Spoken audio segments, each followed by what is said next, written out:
नमामि सद्गुरुं शान्तं सच्चिदानन्दविग्रहं पूर्णब्रह्मपरानन्दम् ईशम् आनन्दिवल्लभं गोविन्ददेवं वतिनां वरिष्ठं लब्धप्रतिष्ठं हरिभक्तिनिष्ठं ज्ञानेन्द्रगण्यं कृतभूरिपुण्यं विद्वद्वरेण्यं सततं स्मरामि मनसा स्मरामि। तो गीता पढ़ियो। आज हम 2 दिन बाद मिल रहे हैं। गए शुक्रवार को हमने देख लिया कि भगवान अर्जुन को किस प्रकार समझा रहे हैं कि अरे भाई आत्मा अमर है, आत्मा अच्छेद्य है, अदाह्य है, अक्लेद्य है, अशुष्य है, ये सब कुछ हो गया। अब आज जो हम श्लोक लेंगे, हमारा 29 श्लोक हुए थे, आज हम 30वें श्लोक तक हैं। तो आज का श्लोक जो है ना, वो उसका निष्कर्ष है। अभी तक जो एक बिंदु लिया आत्मा की अमरता, तो आत्मा की अमरता का यहाँ निष्कर्ष ये है। सुनिए, ये 30वां श्लोक है। देहि नित्यमवध्योऽयं देहे सर्वस्य भारत तस्मात् सर्वाणि भूतानि न त्वं शोचितुमर्हसि। हे भारत, भारत अर्जुन का संबोधन इसलिए है कि सारे ही भारतवंशीय भारत कहलाते हैं। तो अर्जुन भी भारतवंशीय है, इसलिए उसे कहा है कि हे भारत, देहे देही नित्यम अवध्या। देह में जो देही रहता है, देही यानी देह में रहने वाली आत्मा, तो ये जो देह में रहने वाली आत्मा है वो नित्यम अवध्य, वो अवध्य है। मतलब कैसे? जिसका वध हो ही नहीं सकता। जो आत्मा अमर है उसका वध कौन करेगा? तो इसलिए तस्मात् यानी इसलिए सर्वाणि भूतानि शोचितुम त्वं न अर्हसि। किसी भी प्राणी के बारे में सर्वाणि भूतानि त्वं शोचितुम न अर्हसि, तुम्हें शोक नहीं करना चाहिए। शोक करना तुम्हें शोभा नहीं देता। क्या है कि पहले अध्याय में हमने सुना कि अर्जुन ने कहा है कि नहीं प्रपश्यामि ममापनुद्यादेक्षोकमुच्छोषणम् इंद्रियाणाम्। ये बतलाया है, अर्जुन के शब्द है कि मेरे इंद्रियों को शुष्क करने वाला, उच्छोषणम इंद्रियाणाम, मेरे सारे इंद्रियों को शुष्क करने वाला, सुखा देने वाला ये जो शोक है ना, उसका निवारण करने का कोई उपाय मुझे नहीं दिखता। इसलिए ये उसका उत्तर है। देखिए, तब उसने जो जो कहा है ना, हर एक का उत्तर यहाँ हमें मिलना है। तो यहाँ क्या बतलाया है उसने? न त्वं शोचितुम अर्हसि। अब भाई शोक की कोई बात ही नहीं है। क्यों? कि जो अवध्य है उसका वध होगा कैसे? तो भीष्म भी अवध्य है, द्रोण भी अवध्य है, तो तुम्हें इसकी चिंता हो ही क्यों रही है? सर्वाणि भूतानि, किसी भी प्राणी के लिए तुम्हें शोक नहीं करना चाहिए। यहाँ पर ये एक आत्मा की अमरता का जो बिंदु है उसका ये निष्कर्ष हो गया।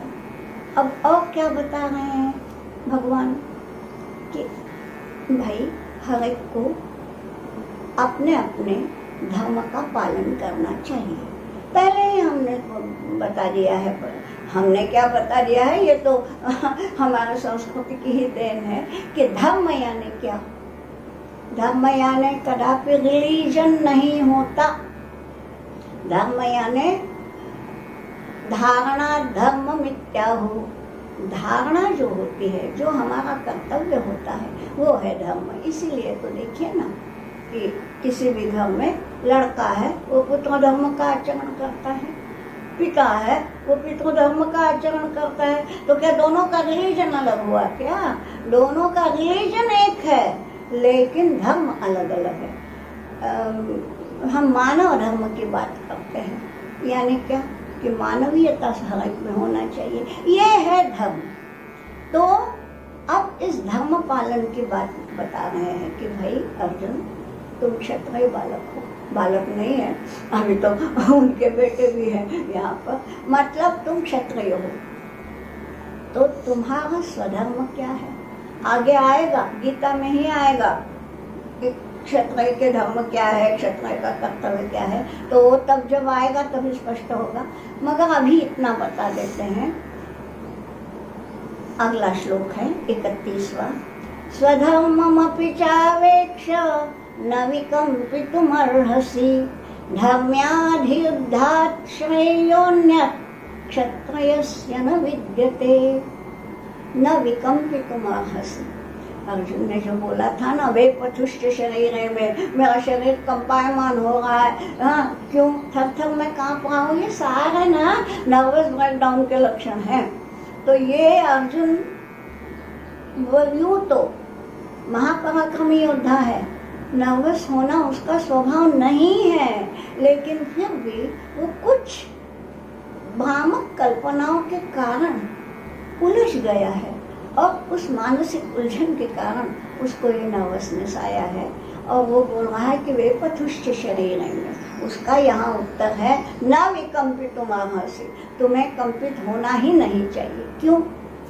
स्वधर्ममपि च अवेक्ष्य, स्वतः खुद के स्वयं के धर्म का अवलोकन करने के बाद, स्वधर्मम अवेक्ष्य, स्वयं के धर्म के बारे में तो सोचो। क्या? क्योंकि क्षत्रिय के लिए क्या है, दूसरी पंक्ति देखिए कि धर्म्याद् युद्धात् क्षत्रियस्य न अन्यत् श्रेयो विद्यते। जो क्षत्रिय है उसके लिए धर्म्य युद्ध करना आवश्यक है, यही उसका धर्म है। देखिए धर्म्य युद्ध बोला है, यानी क्या होता क्या है कि आजकल कुछ ही साल पहले से ये एक विचित्र सी प्रवृत्ति बढ़ रही है कि हाँ तो भगवान ने तो लड़ने को बोला, मतलब चलो करो लड़ाई। अरे भाई ऐसा नहीं है, भगवान के हर शब्द की तरफ ध्यान दीजिए। धर्म्याद् युद्धात्, युद्ध करना है लेकिन वो धर्म युद्ध हो। यानी यदि कोई, अब मैं नाम तो नहीं लूंगी किसी का, तो यदि कोई अपने जो ये हुए हैं, करार हुए हैं, उनका भंग करता है, सीमा पर हमला करता है, तो वो अधर्म है, ठीक है। मगर उस अधर्म को यदि हम अहिंसा का पालन करते हुए बैठे रहे, हाँ भाई कहो तुम हमले, हम मर जाएंगे, तो ये तो कोई धर्म नहीं है। क्षत्रिय का धर्म यही है कि उसको टिट फॉर टैट, शठम प्रतिशाठ्यम, उसको तो हमने देना ही चाहिए उत्तर। यह है धर्म युद्ध। स्वयं होके किसी पर आक्रमण भले ही ना करो, मगर हमारे पर यदि आक्रमण होता है तो उसका प्रत्युत्तर देना ही पुरुषार्थ है। अन्यथा जैसा कि भगवान ने कहा है क्लैब्य, हम क्लीब कहलाएंगे। क्लीब यानी नपुंसक, हमें नपुंसक नहीं होना है, हमें अपने भीतर के पुरुषार्थ को जगाना है, यही गीता का संदेश है। अब अर्जुन के सामने तो दुर्योधन था, हमारे सामने तो न जाने कितनी समस्याएं हैं, तो उन समस्याओं से भी हमको निरंतर लड़ना पड़ता है। वहाँ पे हमने ये ध्यान में रखना चाहिए कि हमें लड़ना तो है मगर धर्म युद्ध। तो क्या है? धर्म्याधियुद्धात्, धर्म युद्ध से अधिक अन्यत् दूसरा कुछ क्षत्रियस्य कृते श्रेयः न विद्यते, किसी क्षत्रिय के कारण इससे बढ़कर कोई अच्छी बात है ही नहीं। ये अर्जुन के ही शब्द है कि मुझे श्रेय बताइए। कार्पण्य दोषोपहत स्वभावः, मैं ऐसा हो गया हूँ, और यत् श्रेयस्यात् निश्चितम रोहितन्मे, जो मेरे लिए निश्चित रूप से श्रेयस्कर है वो मुझे बताओ।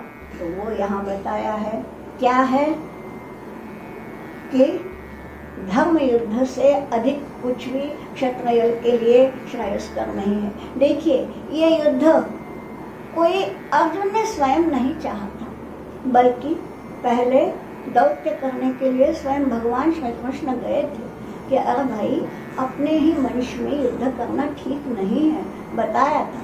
लेकिन तब इस उद्धत दुर्योधन का उत्तर क्या था कि हम सुई के नोक पे रहे इतनी भी भूमि नहीं देंगे। वस्तुतः ये धर्म था क्या, हुआ क्या था जरा देखिए। हम जब तक इतिहास नहीं जानते तब तक हमें पूरा आकलन नहीं होता। इतिहास क्या था कि उस वीरान खांडव वन को सुंदर वैभवशाली इंद्रप्रस्थ में इन्हीं लोगों ने अपने पुरुषार्थ के बल पर बनाया था। अब उस इंद्रप्रस्थ पर यूं तो लड़के ले नहीं सकते थे, इन्हें भी मालूम था, तो कपट द्यूत का आयोजन हुआ। अब द्यूत में क्या था कि 12 साल वनवास, 1 साल अज्ञातवास और उसके बाद आप हो जाएगा। इन्होंने सब कुछ किया। अज्ञातवास में भी किसी की समझ में नहीं आया कि अर्जुन ये पांडव हैं। अब जब सारी शर्तें पूरी हो गई तो उन्हें अपने वचन के अनुसार उनका तो लौटाना था। अरे भाई मत दो अपना हस्तिनापुर, इंद्रप्रस्थ तो लौटा दो, नहीं। तो अब ये बताइए कि ये युद्ध जो है ये तो थोपा गया है, पांडव नहीं चाहते थे फिर भी थोपा गया है। तो इस थोपे हुए युद्ध को यदि हम प्रत्युत्तर नहीं देंगे तो अर्जुन फिर वही कहलाएगा ना। इसलिए बतलाया है कि ये धर्म्य है। धर्म्यादि युद्धाश्रयो न क्षत्रियस्य न विद्यते। जैसे कि अर्जुन ने कहा है न च श्रेयोनुपश्यामि, मैं कुछ श्रेय देख ही नहीं रहा हूँ। तो अरे भाई यही श्रेय है कि तुम्हें लड़ना है, ये है संदेश। फिर आगे इसी बिंदु को आगे बढ़ाते हुए उन्होंने बोला है,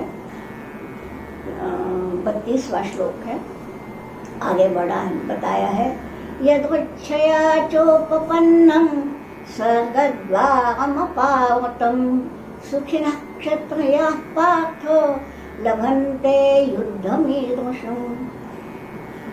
ये जो है ना अर्जुन,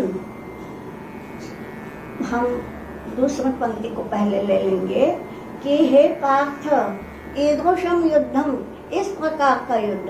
अब ईदृश क्यों बोला है, ईदृश यानी इस प्रकार, तो इस प्रकार का क्यों कहा है, इसलिए कि ये धर्म है, अधर्म वाला युद्ध नहीं है। अधर्म युद्ध तो दुर्योधन की ओर से है, मगर उसका प्रत्युत्तर देना तो धर्म है। इसलिए ईदृशम युद्धम क्षत्रियाः सुखिनः क्षत्रियाः लभन्ते, जो सुखी होते हैं, यानी इस प्रकार के युद्ध का प्रत्युत्तर देने में ही क्षत्रियों को सुख मिलता है। क्या है ये अर्जुन ने क्या बोला था कि न मुझे कुछ श्रेयस्कर दिखता है, और फिर स्वजनम ही कथम हत्वा सुखिनः स्याम माधव, ये है उसका उत्तर प्रश्न। अर्जुन का प्रश्न है कि हम स्वजनों पर ही हथियार उठा के हम कैसे सुखी होंगे। तो उसका ये उत्तर है कि तुम सुखी होगे, क्योंकि ये धर्म युद्ध है और ईदृशम युद्धम जो है उसके कारण सुखिनः क्षत्रिय लोग जो है उन्हें सुख मिलता है। और अब पहली पंक्ति ले लेंगे कि ऐसे युद्ध में स्वर्ग का द्वार तुम्हारे लिए खुला है। स्वर्ग द्वारम अपावतम, अपावतम यानी खुल गया है, स्वर्ग का द्वार खुल गया है। आप तो जानते हैं, सभी को मालूम है कि जो युद्ध में धराशायी होते हैं, लड़ते लड़ते जो जिन्हें आज हम शहीद या हुतात्मा कहते हैं, तो जिन्होंने हुतात्मा स्वीकार लिया उनका तो स्वर्ग है ही। और इसी कारण देखिए ना दुर्योधन को भी स्वर्ग मिला होगा, क्या मालूम, क्योंकि वो भी रण क्षेत्र में गिरा है। जाने दीजिए, वो हमारा अभी विषय नहीं है। तो स्वर्ग द्वारम अपावतम, अरे भाई तुम्हारे लिए स्वर्ग का द्वार खुला है। और कैसे खुला है, यदृच्छया, अपने आप, यानी तुम्हारे भाग्य से। यदृच्छा यानी हमारी इच्छा नहीं, उसकी इच्छा। तो ईश्वर की इच्छा से तुम्हारे लिए स्वर्ग का द्वार खुला है।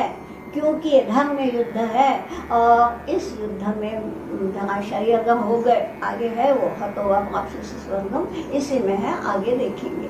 तो दोनों है, इसमें जीत गए तो क्या होगा, हारता तो है नहीं, मर गए तो क्या होगा, हारना क्यों नहीं है, हार से भली मौत, ये सब जगह है। भला हम समझते हैं कि अंग्रेजी भाषा विदेशी है, मगर उसमें भी डेथ बिफोर डिसऑनर ये बोला है कि अपमान सहन करने से पहले उससे अच्छी तो मौत है।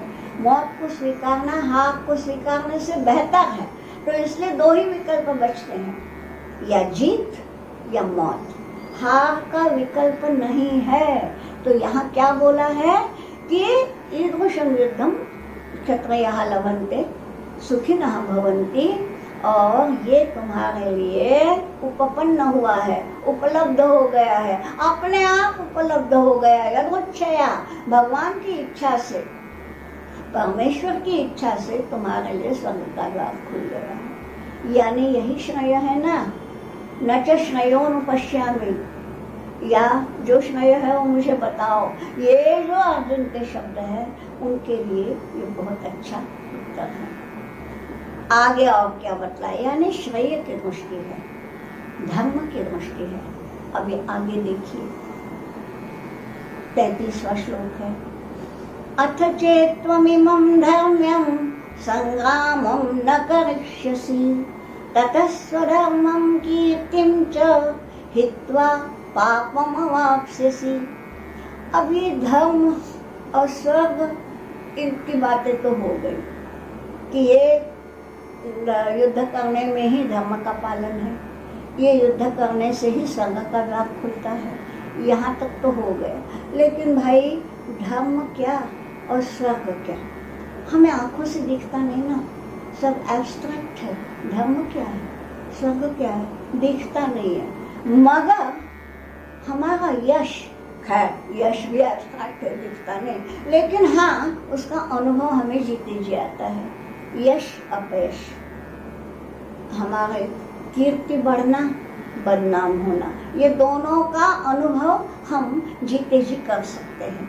इसलिए अगला श्लोक है कि, अगला नहीं यही श्लोक है, अथ चेत, चेत यानी यदि, यदि इमं धर्म्यं संग्रामं न करिष्यसि, अगर ये संग्राम जो है, ये युद्ध जो है, ये तो धर्म तो है ही, ये पहले ही बता दिया है। अब इस धर्म युद्ध से यदि तुम मुंह मोड़ लेते हो, न करिष्यसि, वही बोला है ना, न योत्स्य इति गोविंदम मुक्त्वा तूष्णीं बभूव, मैं नहीं लड़ूंगा ऐसा करके तो ये चुपचाप बैठा है। तो न योत्स्य माने मैं युद्ध नहीं करूंगा।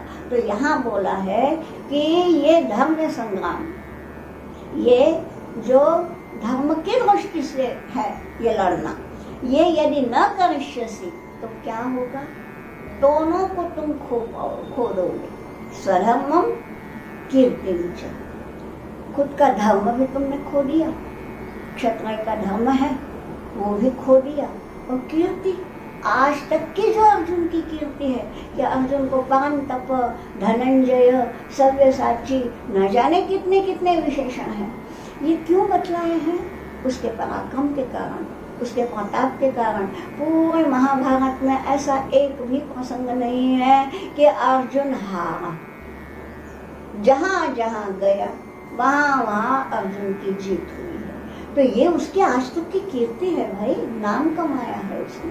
अब क्या होगा, नाम कमाना, और अब सामने की सेना देखिए। अब देखिए जो आक्षेप लेने वाले हैं ना, अब बोलते नहीं, हमें अभी दिख रहा है कि जो अच्छी भी चीज़ है उस पर भी आक्षेप लेने वाले हैं ही, अधिक भाष्य की आवश्यकता नहीं है। तो क्या है, अर्जुन तो शस्त्र त्याग क्यों कर रहा है कि मैं अपने स्वजनों को, अपने गुरुजनों को कैसे मारूं। अर्जुन मरने से नहीं बल्कि मारने से डर रहा है। लेकिन ये सबको समझ में नहीं आएगा। वो क्या सोचेंगे कि हाँ भाई इनकी तो सेना थोड़ी है, 7 अक्षौहिणी है, हमारे सेना तो ड्योढ़ी है, 11 अक्षौहिणी है, ड्योढ़ी से भी अधिक। साढ़े 10 होते हैं, यहाँ तो 11 है।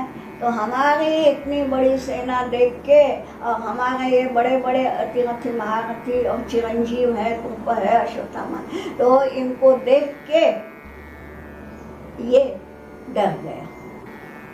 यही सोचेंगे ना लोग, यदि ये लड़ता नहीं है तो क्या होगा? स्वधर्मम कीर्तिम च, यानी दोनों तरफ से तुम जाओगे, जीते जी बदनाम होगी और मरने के बाद स्वर्ग नहीं मिलेगा। देखो दोनों तरफ से तुम हारोगे, और इसलिए पापम अवाप्स्यसि, और एक डर बताया है, देखिए, स्वधर्मम हित्वा कीर्तिम हित्वा पापम अवाप्स्यसि, तुम धर्म को खो बैठोगे, अपनी कीर्ति को खो बैठोगे, और पापम अवाप्स्यसि। इसके बारे में विनोबा जी ने जो लिखे हैं ना गीता प्रवचन, मूलतः मराठी में लिखे हैं, लेकिन उसका हिंदी अनुवाद भी है, अंग्रेजी भी अनुवाद शायद है, तो जरूर यदि नहीं पढ़ा है तो पढ़ लीजिए। उन्होंने पाप का यहाँ पे अर्थ ये लिया है कि लोगों के सामने कोई अनुचित उदाहरण रखना भी पाप है। सोचने की बात है सच में कि एक अनुचित उदाहरण होता क्या है। अर्जुन जैसा वीर, अर्जुन का नाम बहुत है, और जो कोई ऐसा यशस्वी पुरुष है जिसको हम अपना आइकॉन समझते हैं, ऐसा यदि कुछ करता है तो लोग उसका अनुकरण करना शुरू करते हैं। यानी क्या हो गया? एक अनुचित उदाहरण समाज में आ गया। यानी कोई अधर्म से तुम पर हमला करता है, उसका प्रत्युत्तर न देना, यह अनुचित है। और इस अनुचित का, इस बात का उदाहरण तुम यदि करोगे तो तुम पाप के भागी होगे, ये बात है। तो इसलिए यहाँ न योद्ध से, ये जो तुमने कहा है कि मैं नहीं लड़ूंगा, इसमें क्या क्या है? तुम स्वधर्म खो बैठोगे, आज तक का कमाया हुआ जो नाम है वो सब मिट्टी में मिल जाएगा, और तुम एक गलत, एक अनुचित उदाहरण समाज के सामने प्रस्तुत करके पाप के भागी बनोगे। और क्या है?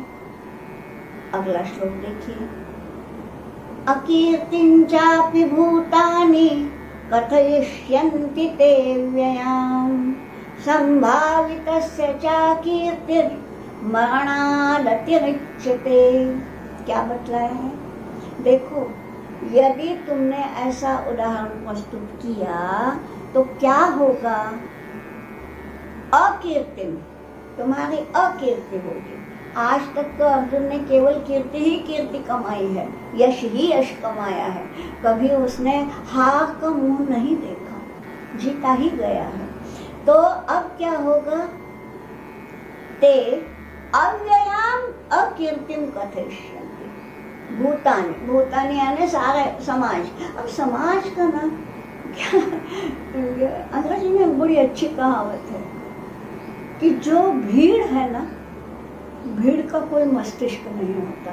हर आदमी का मस्तिष्क होता है, ब्रेन, जो ब्रेन उसका निर्णय लेता है ना। तो निर्णय लेने का काम तो मस्तिष्क करता है, लेकिन जहाँ मॉब इकट्ठा हो गया वहाँ कुछ नहीं समझ में आ जाता। मॉब का कोई ब्रेन नहीं होता, अंग्रेजी में कहावत है। तो सारे भूतानी, भूतानी माने यही साधारण लोग, सारे जो लोग साधारण लोग हैं, जो योद्धा भी नहीं है, कुछ भी नहीं, वो क्या बोलेंगे? हाँ वो अर्जुन ना, वो तो डर गया था, नहीं तो डरा, यही होगा। और क्या होगा? अव्ययाम अकीर्तिम, ये तुम्हारी जो अकीर्ति होगी ना, अपकीर्ति बोलते हैं हम या अपयश बोलते हैं, तो ये जो तुम्हारी अकीर्ति होगी, ये जो तुम्हारी बदनामी होगी, ये अव्यय होगी। व्यय होना माने खर्च होना, नष्ट होना। अव्यय जो कभी नष्ट ही नहीं होगी, यानी ये अपकीर्ति का कलंक जो है, ये जो अपयश है, ये तुम्हें तुम्हारे अंत तक ढोना पड़ेगा। अव्ययाम अकीर्तिम भूतानि कथयिष्यन्ति, यानी ये देखिए, पहले धर्म की दृष्टि बताई, फिर श्रेयस क्या है, श्रेयस का क्या है वो बताया। अब यहाँ यानी जीते जी जो हम कीर्ति या यश कमाते हैं, ये यश की दृष्टि बताई है कि वो तुम्हारे अपकीर्ति गाएंगे। और संभावितस्य च अकीर्ति मरणाद अतिरिच्यते, यही है डेथ बिफोर डिसऑनर। मरणाद, अरे मौत से भी अतिरिच्यते, मौत से भी बढ़कर है वो। मौत तो कोई नहीं चाहता है, टालते रहते हैं हम मौत का। यदि कोई प्रसंग आ गया तो हम क्या, साधारण पशु क्या, पक्षी क्या, सभी मौत कोई नहीं चाहता। क्यों नहीं चाहता? कि हमें लगता है उसमें मरण यातना है। अरे भाई वो यातना भली, मौत भली, पर जो संभावित है, संभावित का यदि कोई मराठी लोग सुन रहे हैं तो देखिए संभावित यानी ऐसा कि जिसने आज तक अच्छा नाम कमाया है, जो यशस्वी हुआ है समाज में, वो संभावित है, प्रतिष्ठित कह सकते हैं हम। तो जो प्रतिष्ठित है, जिसको समाज में सुप्रतिष्ठा मिली है, उसके लिए तो अकीर्ति को सहना यानी मौत से भी बढ़कर दुख है, ये बताया है। यानी अब यश की दृष्टि से बताया है। अब क्या होगा, ये तो भूतानी यानी सामान्य लोग क्या सोचेंगे ये बताया। सामान्य लोगों के दृष्टि में तुम अपयशी हो जाओगे, बदनाम हो जाओगे। अब समाज में ऐसे भी लोग हैं जो कुछ तुम्हारे पक्षधर हैं, कोई तुम्हारा दुश्मन है, तुम्हारे शत्रु के पक्षधर हैं। तो तुम्हारे जो मित्र हैं, तुम्हारे विषय में जिनकी अच्छी भावना है, उनके मन में क्या आएगा, वो अगले श्लोक में वो बतला दिया है। क्या बतलाया है? भयार्गणादुपगतं मोष्यन्ते त्वां महारथाः येषां च त्वं बहुमतो भूत्वा यास्यसि लाघवम्। क्या बतलाया है? महारथा, जो अतिरथी, महारथी, जो हमारे पक्षधर हैं, कैसे हैं?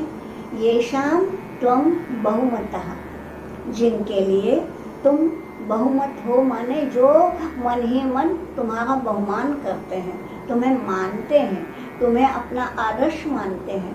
ऐसे भी तो बहुत से लोग हैं ना, जिनके लिए तुम बहुमत हो। बहुमत का अर्थ तो मेजॉरिटी नहीं लेना है, क्योंकि जो हम हिंदी में या मराठी में बहुमत प्राप्त हुआ मतलब मेजॉरिटी, ऐसा नहीं है। ये हम संस्कृत पढ़ रहे हैं तो संस्कृत की भाषा को लक्ष्य में ध्यान में रखकर ही देखिए। त्वं बहुमतः भूत्वा, यानी तुम बहुमत होगे, इसका मतलब तुम उनके दृष्टि से तुम सम्माननीय हो, आदरणीय हो। बहुमत का मतलब है आदरणीय। तो येषां त्वं बहुमतः, जिनके लिए तुम एक आदरणीय उदाहरण हो, तुम्हारा अनुकरण करना एक बड़े अच्छी बात मानते हैं जो, तो वो महारथी, जो महारथी सोचते हैं कि हाँ हमें अर्जुन जैसा बनना चाहिए, वो क्या सोचेंगे? देखिए ये सारा अर्जुन के पक्षधर है, अर्जुन को अच्छा मानने वाले हैं। ये क्या सोचेंगे? भयाद रणाद उपगतं त्वां मोष्यन्ते। मोष्यन्ते यानी मानेंगे, भविष्यकालीन रूप है, ये तुम्हें मानेंगे। क्या मानेंगे? भयाद रणाद उपगतं, तुम रण से यानी युद्ध से जो उपगत हो गए, यानी हट गए, पिछड़ गए, पीठ दिखाई, तो तुमने जो युद्ध को पीठ दिखाई वो भयास, डर के मारे। अब बताइए अर्जुन और डर, ये तो दो एकदम विरोधी है ना। जैसे हम कहेंगे सूरज और अंधेरा, अब भाई सूरज के साथ अंधेरा टिकता ही नहीं, तो इसी प्रकार अर्जुन के साथ डर की तो कोई संभावना ही नहीं है। लेकिन तुम यदि अभी बोलोगे कि मैं नहीं लड़ूंगा, तो जो ये तुम्हारे पक्षधर हैं, जो तुम्हें अपना आदर्श मानते हैं, बहुमत है, मतलब उनके जिनके दृष्टि से तुम बहुमत हो माने सम्माननीय हो, आदरणीय हो, वो सोचेंगे कि अरे वो तो डर के मारे भाग गए। यानी क्या होगा, येषां चत्वं बहुमतो भूत्वा, यानी एक भूत्वा यानी बनकर, यानी एक जमाने में तुम उनके लिए आदरणीय थे, अब उनके लिए आदरणीय हो करके लाघवम यास्यसि, तुम लघुता हो जाओगे। लाघवम के मूल में शब्द है लघु, लघु यानी छोटा, तुम छोटे हो जाओगे, तुच्छ हो जाओगे, क्षुद्र बन जाओगे।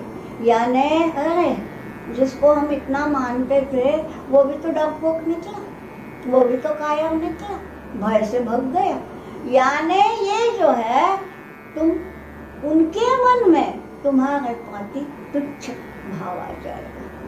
कितनी बड़ी बात है, देखिए कि जो हमें मानते हैं उनकी नजर से गिर जाना, इसके समान तो कोई दुख ही नहीं है। ये तो हुई सुहृदों की बात।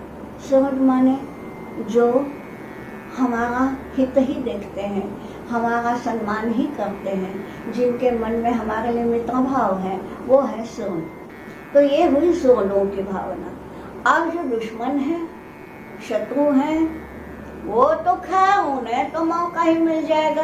अरे मालूम है वो बड़ा बात डिंगे हकता था, वो अर्जुन तो डरपोक निकला। तो क्या देखिए वो क्या बोलेंगे, तो वो अगला 36वां जो श्लोक है वो ये बता रहा है, क्या है, अवाच्यवादांश्च बहून् वदिष्यन्ति तवाहिताः निन्दन्तस्तव सामर्थ्यं ततो दुःखतरं किम्। तव सामर्थ्यम निन्दन्तः, तुम्हारा सामर्थ्य, तुम्हारी जो शक्ति है, तुम्हारी जो क्षमता है, उस क्षमता को वो कम आंकेंगे। निंदनता, निंदा करेंगे, अरे वो अर्जुन ना, उसकी क्या क्षमता है, कुछ भी नहीं। और ये कौन बोलेंगे, तवाहिताः, तव अहिताः, तुम्हारा जो अहित चाहते हैं, माने कौन, तुम्हारे शत्रु पक्ष, तुम्हारे दुश्मन। तो ये जिन्होंने, जैसे दुर्योधन इत्यादि, शकुनी इत्यादि, तो वो कर्ण, ये जो लोग हैं इन्होंने कभी पांडवों को अच्छी नजर से देखा ही नहीं है, ठीक है, तो वो अहित ही चाहते हैं। तो इनको तो एक अवसर मिल गया ना, एक मौका मिल गया, तो वो क्या करेंगे, तो अहिताः बहून् अवाच्यवादान् वदिष्यन्ति। अवाच्यवाद, वाच्य यानी बोलने लायक, अवाच्य माने जो मुंह से निकालना भी ठीक नहीं। यहाँ देखिए ये बोलने वाले हैं स्वयं भगवान। भगवान के मुंह में गाली कैसे आएगी, नहीं आएगी, और इसलिए वो बोलते हैं वो तुम्हें गाली गलौज करेंगे, मगर गाली क्या बोलेंगे ये नहीं बतलाया। भगवान है, वो अपनी जिह्वा को क्यों दूषित करेंगे। तो इसलिए बहून् अवाच्यवादान् वदिष्यन्ति, बहुत प्रकार के अवाच्य जो बोलना नहीं चाहिए ऐसा तुम्हारे बारे में बोलेंगे, ठीक है। कौन, अहित, यानी ये देखिए सबसे पहले ये बतलाया कि भाई आत्मा अमर है, और इसलिए पहले तो तुम ये दुख छोड़ दो कि मैं मारूंगा, न तुम मारोगे तो न वो मरेंगे, है ना। आत्मा तो अमर है, ये पहले बताया। बाद में ये बतलाया कि तुम अभी जो हो क्षत्रिय हो, स्वधर्म का पालन करना है। तो बाद में श्रेयस्कर क्या है ये बतलाई, धर्म की दृष्टि से, श्रेय की दृष्टि से, यश की दृष्टि से, और तुम्हारे मित्रों के मन में क्या परिणाम होगा तुम्हारे इस काम का। कौन से काम का, युद्ध से निवृत्त होने का। तुमने यदि युद्ध को पीठ दिखाई तो तुम्हारे शत्रु क्या सोचेंगे, तुम्हारे मित्र क्या सोचेंगे, ये सारा का सारा बता दिया है। और ये सब बताने के बाद ये बोलते हैं तब सामर्थ्यम निंदनतः, ये शत्रुओं को तो तुम्हारी क्षमता की निंदा करने का एक अच्छा अवसर मिलेगा। तो तुम्हारा ये निर्णय कैसा गलत है, ये देखिए। ये भगवान तो अर्जुन को सुना रहे हैं। अब आगे बतला है कि ततो दुःखतरं नु किम, इससे अधिक दुःखतर। ये तर जो शब्द है ना, ये संस्कृत में तरतम भाव कहलाता है। अंग्रेजी में आपको सरल जाएगा comparative degree and superlative degree.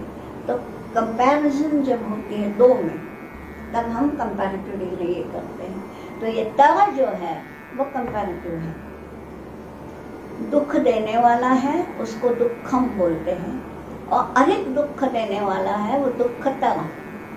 तो जब सारे के सारे लोग तुम्हारी क्षमता पर उंगली उठाएंगे, निंदन तस्तव सामर्थ्यम, तो उससे अधिक दुख की बात क्या है। क्योंकि देखिए ये अर्जुन जैसे लोग हैं ना, वो भोग के लिए नहीं जीते, उनके जीवन में उपभोग करना ये लक्ष्य नहीं होता, नाम कमाना ये लक्ष्य होता है।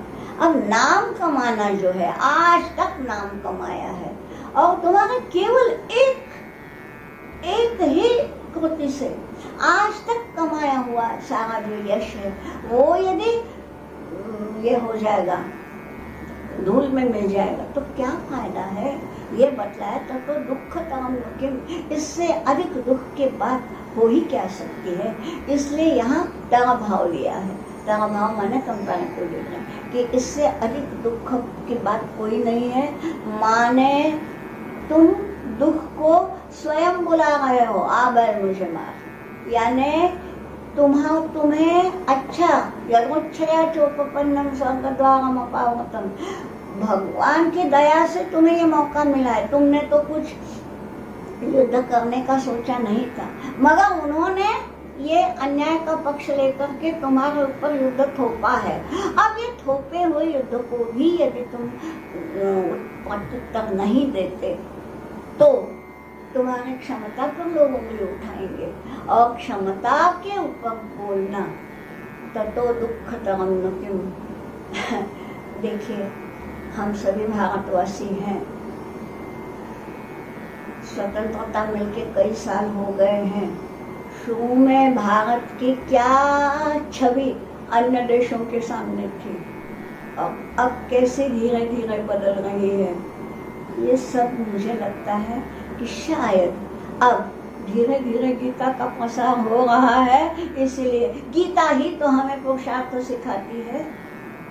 यश जो है सारी दुनिया के लोग अभी भारत के सामर्थ्य का अब वो ये लेने लगे, दखल लेने लगे हैं। नहीं तो पहले तो भारत यानी क्या, बस मुझे अब मैंने स्वतंत्रता के काल में मैं तो बच्ची थी, इतनी समझ नहीं थी। स्वतंत्रता मिलने के बाद ही मुझे समझ आई।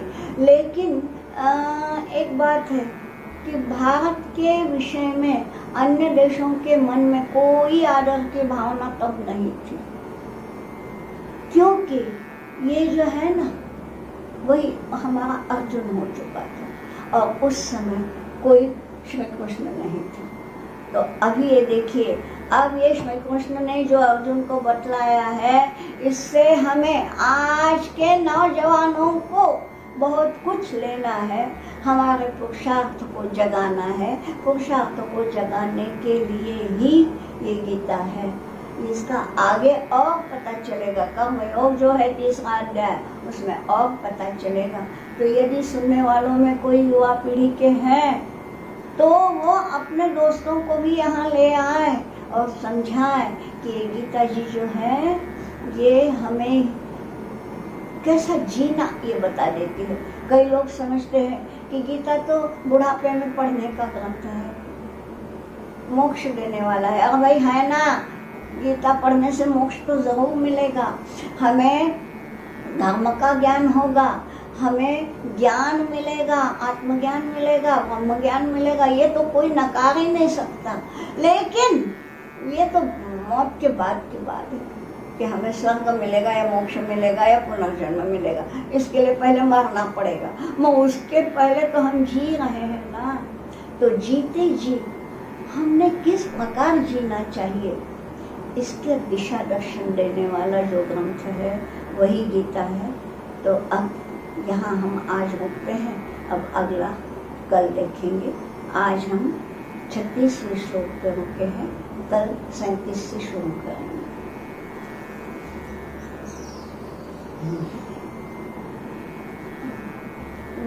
वसुदेवसुतं देवं कंसचाणूरमर्दनं देवकी परमानन्दं कृष्णं वन्दे जगद्गुरुं योगेशं सच्चिदानन्दं वासुदेवं व्रजप्रियं धर्मसंस्थापकं वीरं कृष्णं वन्दे जगद्गुरुम्।